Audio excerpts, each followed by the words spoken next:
Joining us now for our Money Huddle, we welcome in Seth Denson, a NewsMax contributor, business and market analyst, and also America's accountant, Dan Geltrude, a CPA and founder of Geltrude and Company. A lot going on, guys, today. Thanks for being with us.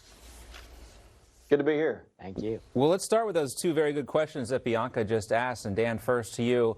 I mean, based on the GDP numbers today and the interest rate hike, what does this do for both the recession that we're probably in right now and inflation?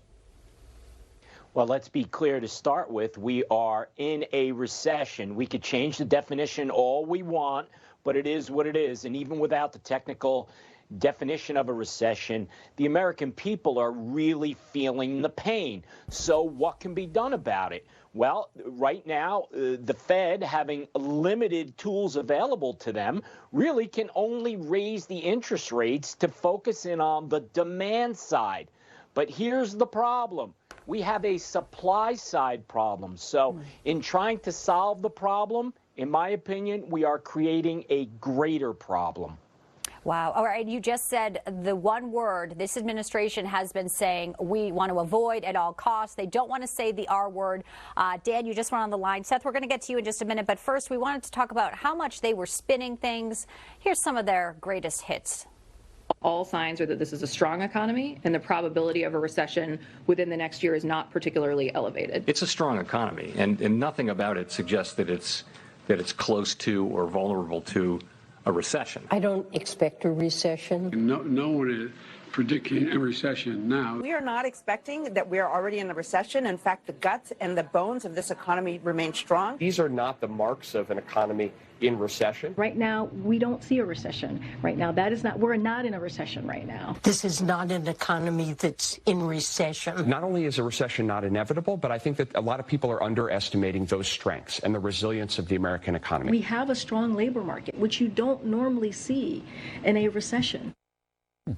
You know, confronted now with today's GDP, we're waiting for the president to come out. Seth, is this going to force them to be honest? I mean, and even more, do Americans even need to hear that it's a recession? They already know what's happening. Americans are looking at their pocketbook. They're seeing how far their money is or isn't going these days, especially when you look at what's called, I call it essential inflation, things like fuel and food, right? When you talk about those things, we're in 30% territory. This administration can say this untruth as much as they want. It doesn't make it true. They can try. Listen, they have tried to change the definition on a lot of things. Now they're focusing on economic definitions.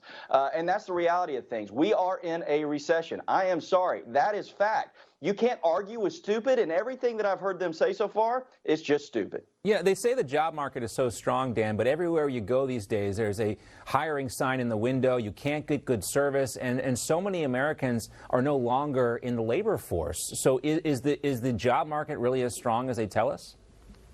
Well, you know, that's what's really puzzling about all this, John, because there are 11 million job openings in the United States right now. So, and at the same time, you do see some big tech and some big retail that are scaling back on the number of people that they're hiring, and hiring freezes, and potentially letting employees go. So we have a lot of variables going off at one time right now.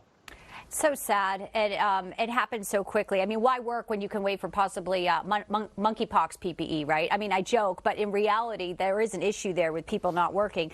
Seth, what do you tell Americans who do not have any attempt now to save and are using credit cards to make it by? There's a huge concern, you know, with the interest rate hikes that they're going to dig themselves into massive holes.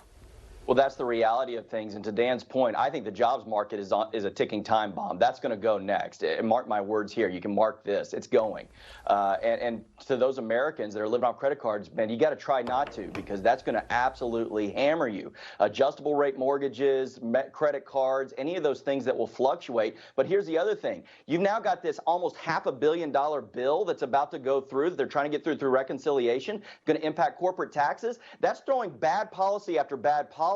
This is going to get much worse for Americans in the days and weeks. And sadly, if we've made this meal and we got to eat our own cooking at this point, this is where we are, and it's only going to get worse. Yeah, confounding. You got to know what Joe Manchin got to come on board with that deal since he'd been against it for so long. We'll see what comes of it. Guys, great to see you both. Seth Denson, Dan Geltrude. We appreciate it, gentlemen. Good to see y'all. Thank and you. Dan. And Dan back. Yeah, we haven't had Dan back in a while. Great to see you, Dan. All right, that's going to do it.